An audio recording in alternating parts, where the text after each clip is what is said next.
bracing the other log up. And that protects the blade so you're not sawing into the ground, okay? These blades can break really easily. The other thing is, you know what knees are?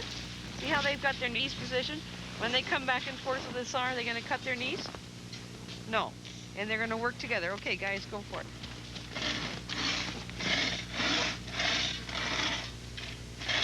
Notice that they're just sort of guiding it back and forth. They're not fighting with the blade. They keep it straight, and very quickly, it's sawn like that. All right? Any questions? You guys are the experts because you're in grade 6. This is the third year you've been out here, so you should be able to do it really well. Did you have a question, William? No? Okay. There are five saws. When you're not using your saw, what do you do with it? Huey? Hanging on a tree. Yeah, hanging on a tree. Where's the potatoes anyway?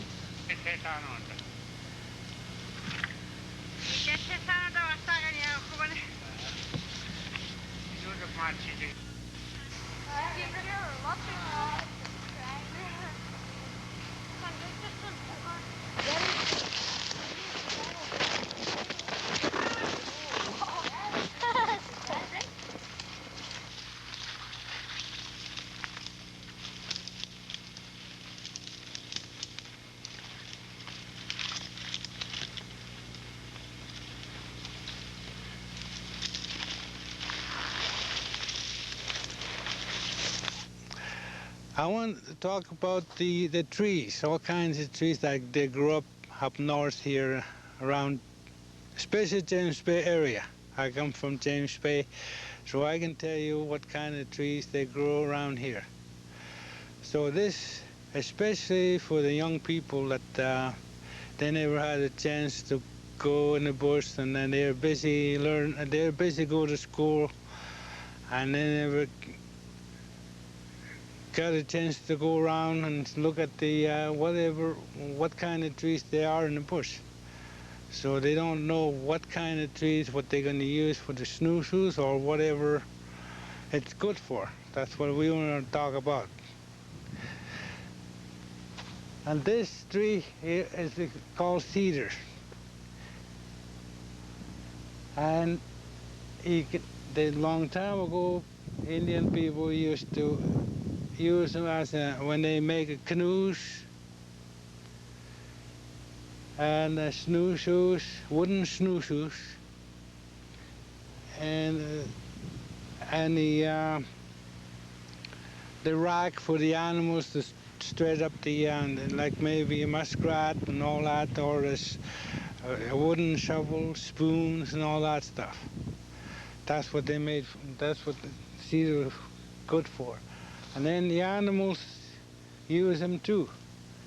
Moose, on this time of year, like after January, the mooses change their appetite. So they change the food, what eating. Now they go after the cedar. That's what they go after right now, around February, March. And there's another tree here behind me. That's what they call an ininatak. They go after these kinds in ininatak. It means balsam. They go after them and during around just before Christmas, start of winter. They eat those. Or sometimes it depends what they get into. Sometimes there's no other food, they eat those.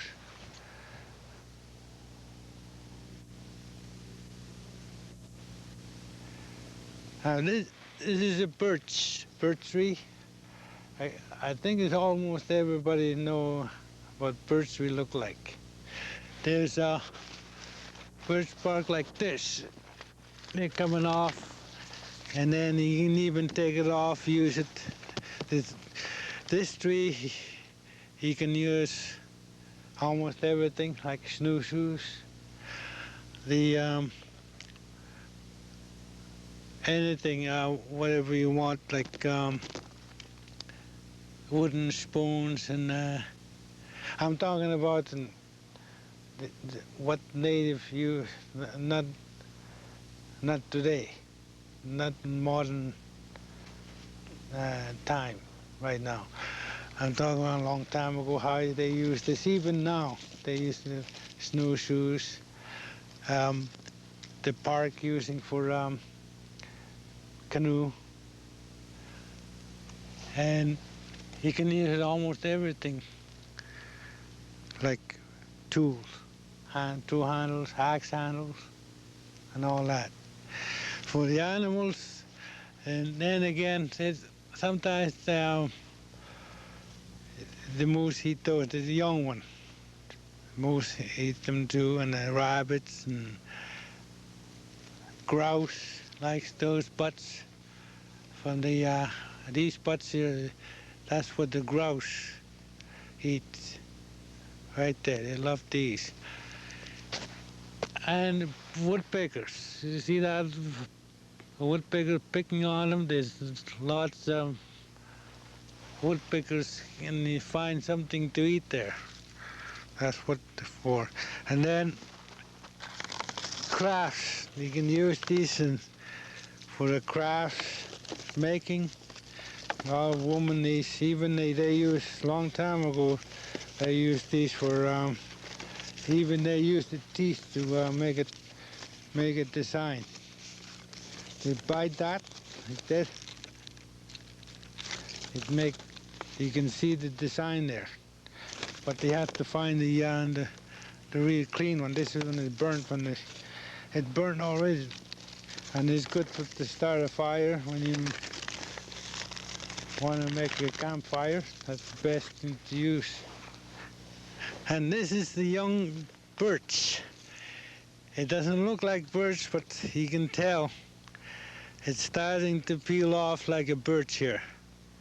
A little bit darker, but the only way to identify it is there's a little dot on them, but some of them is already peeled off. Like over there now, you can see the bark is peeled off.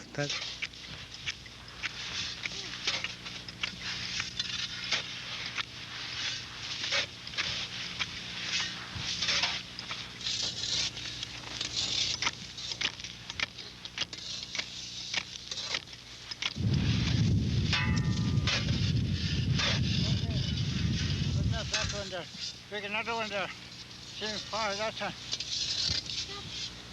Straight there. Right here. Yeah.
Make a head, good head.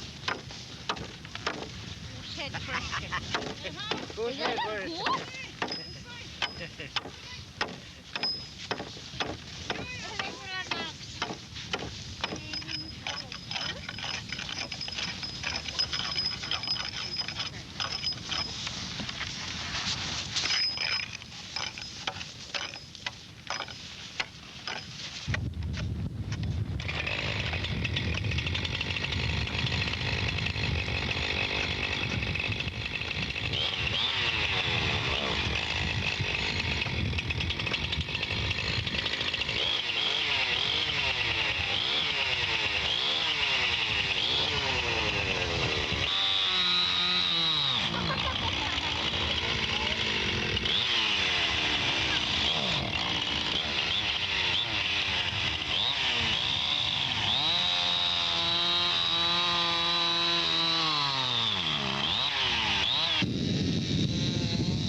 this time.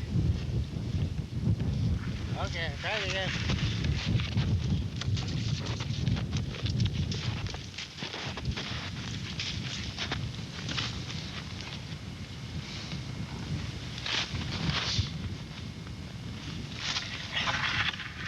Push, we'll get this to put your stick there. Okay? Now this thing should open now.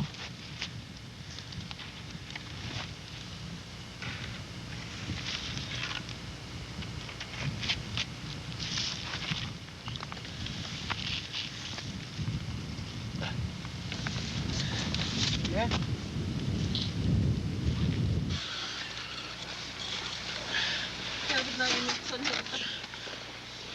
Tiene mami squeal stock. Ja, чего?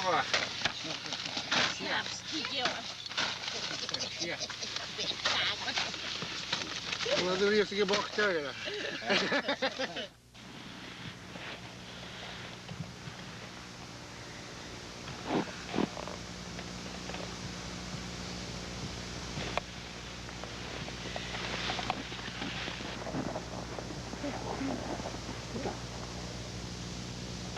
Now it's dangerous. Down in the mud like that, look. Here's the bottom, eh? Mud. Like that. Up like that. One stick like that.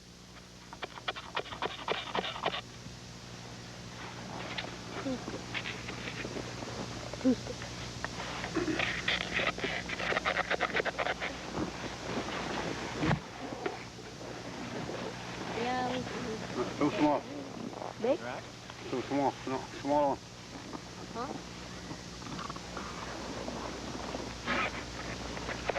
Bottom? Right there? No, too small. Long one. Hard, you know.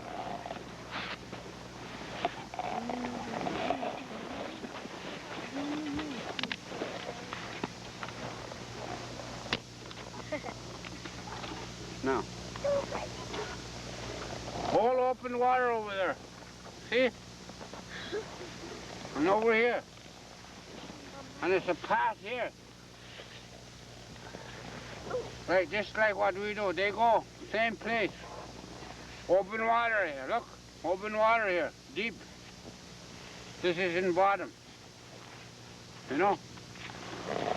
Either way, if he comes over there, either this way, anywhere. Swim in like that. Right? And he put his head in here. See? If he put his head here, this won't snap. Beavers like this. There's a tail. The head is small. Getting bigger here. And why he goes in bigger, bigger, then he touches this, look, like that.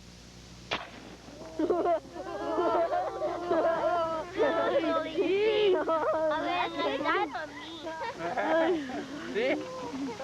There, look. Now, it's there. You trap is there. Look. Maybe 3 nights.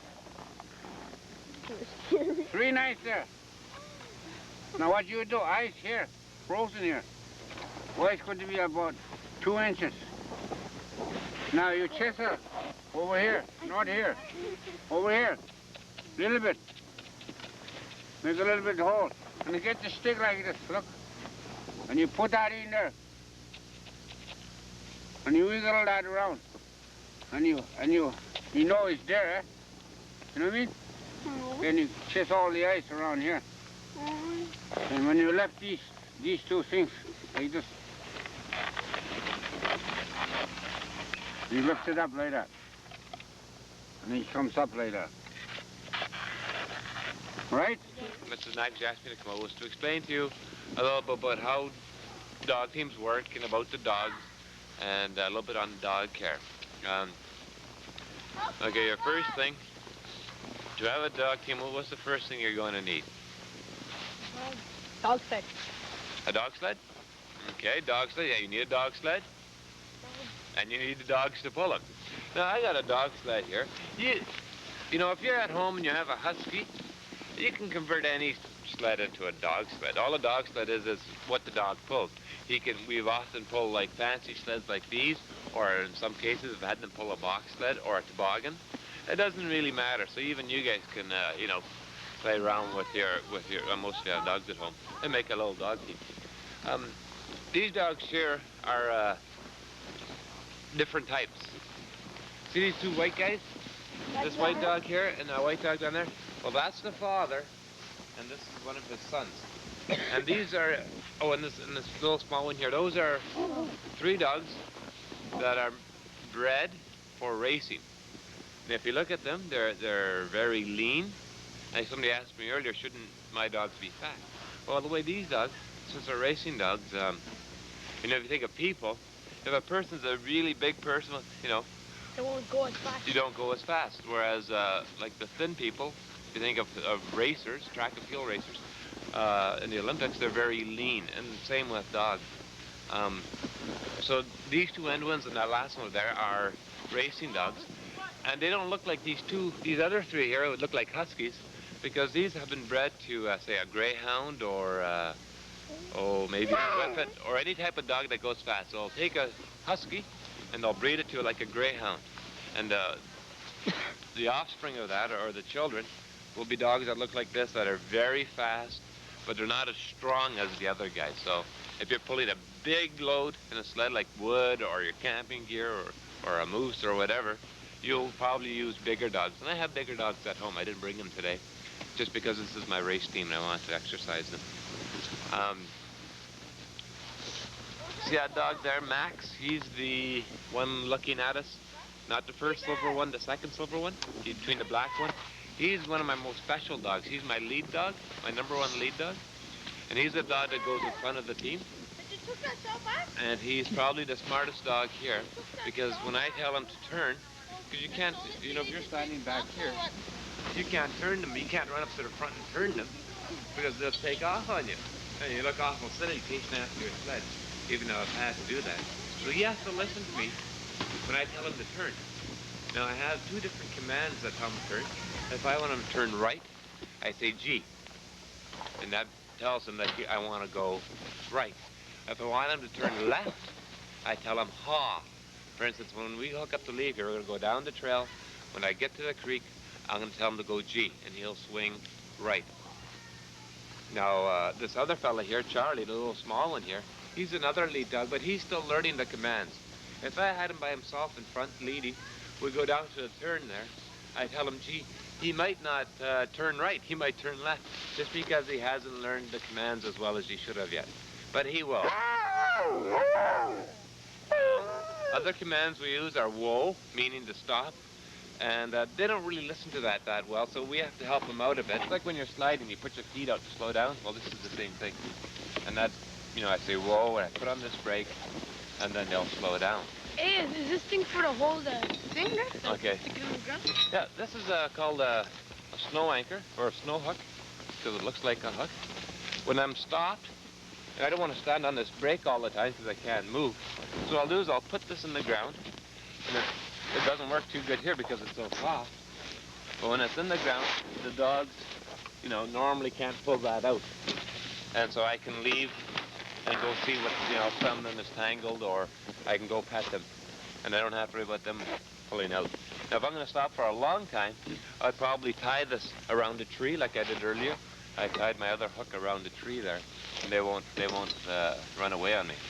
Because they're really keen. They really want to pull all the time. And so when you stop, you really have to make sure that they're tied down and not going to leave you. Because Long ones.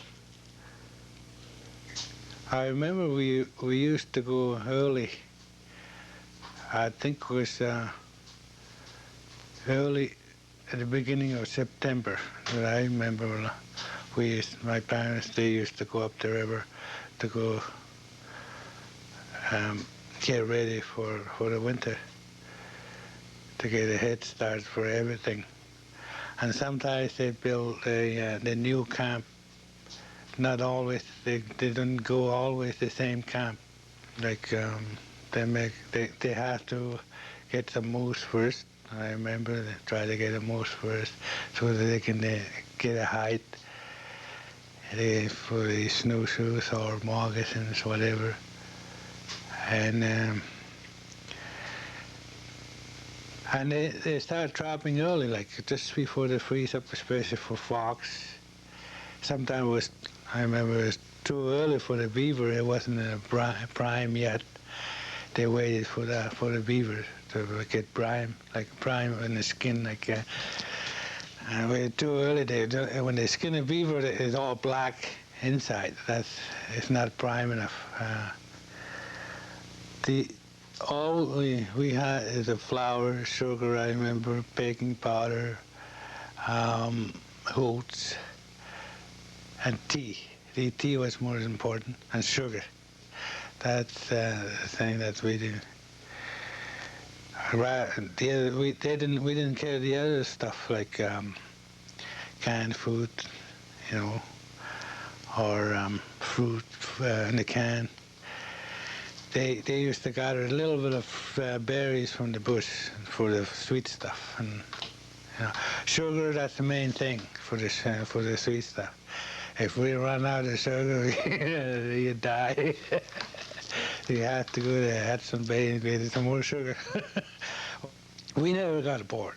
We have our dogs, a pup, and we get busy with those, and we have a sleigh, try to make a sleigh out of our sleigh, and slide down the hill, and they try to name a powerful name.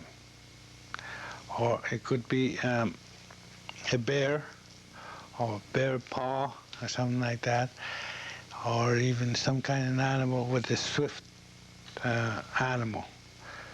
So if the dog gave them a name like that, they act like that. And I used to believe that, that's the way the dog acts, and the way the name we gave him.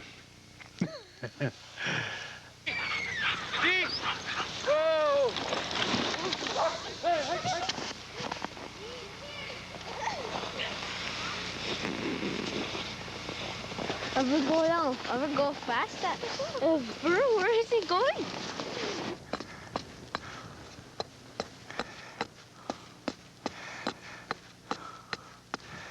This sticks called snow snake. That's what they call them. And you point it to both sides evenly. So if it's not evenly pointed on each side, they'll disappear and never come up again. And you take all the bark off.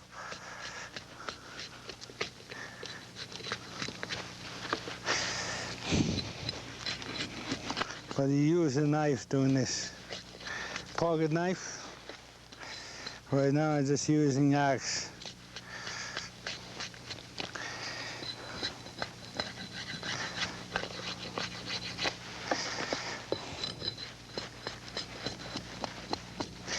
Because it's mild day, that's why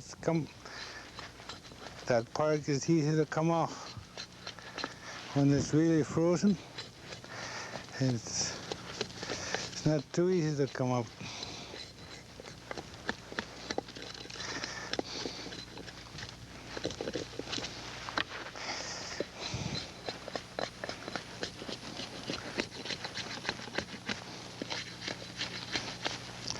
It has to be really smooth.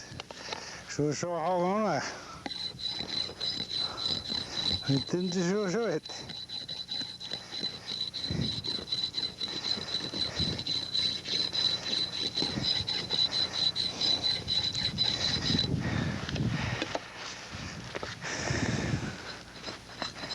Has to be really smooth.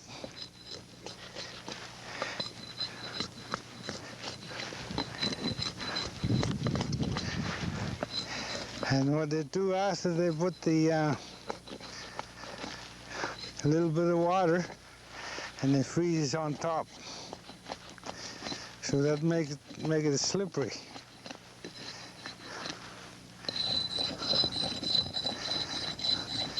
The farther it goes, that's you're a snow snake and you're the winner.